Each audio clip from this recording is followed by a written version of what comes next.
The psychology of racism is not simple hatred. It is a complex set of mental mechanisms. We are exploring the cognitive and emotional foundations. What drives an individual to categorize and reject the other? Racism is often rooted in a deep fear. The fear of the unknown or economic uncertainty. It is anxiety over perceived status loss. The brain simplifies this complex threat. He creates an easy-to-identify scapegoat. The other becomes the symbolic source of all problems. Our mind has an innate need to categorize the world. In-group bias. We instinctively favor those who are like us. This leads to the derogation of the outgroup. Uniformity is attributed to the outgroup.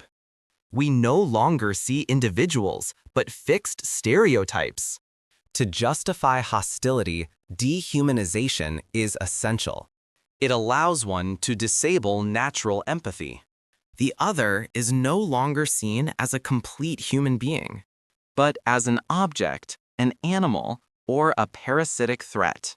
This process reduces the moral culpability of the aggressor. Numerous studies highlight the authoritarian personality. These individuals prefer strict order and clear hierarchies. They have a low tolerance for ambiguity. They are looking for simple answers to complex problems. Racism provides this reassuring structure. It clearly defines who belongs and who is excluded.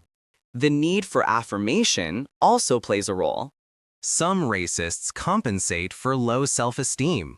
Rejecting another student group temporarily raises their own status. It is an illusion of superiority and personal power. Racism is rarely an isolated disease. It is most often learned and reinforced socially. Family and community norms transmit prejudices. The individual incorporates the views to integrate into the majority group. The group's silence or approval validates racist behavior. Confirmation bias maintains the cycle. The individual only seeks information that confirms their initial bias. He actively ignores any evidence contradicting his worldview.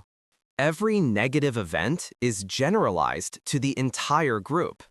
Ignorance, or the lack of education, reinforces this cognitive rigidity.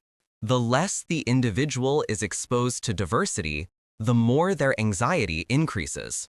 Socioeconomic stress exacerbates these mechanisms.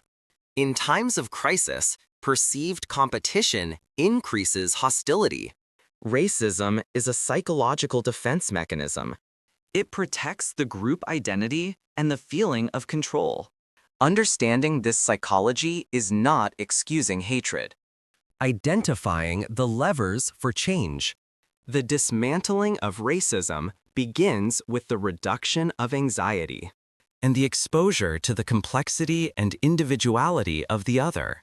Promoting empathy and critical thinking is vital. This is the key to overcome innate tribal divisions. Psychology can dissect hate, but it is action and education that allow for its cure.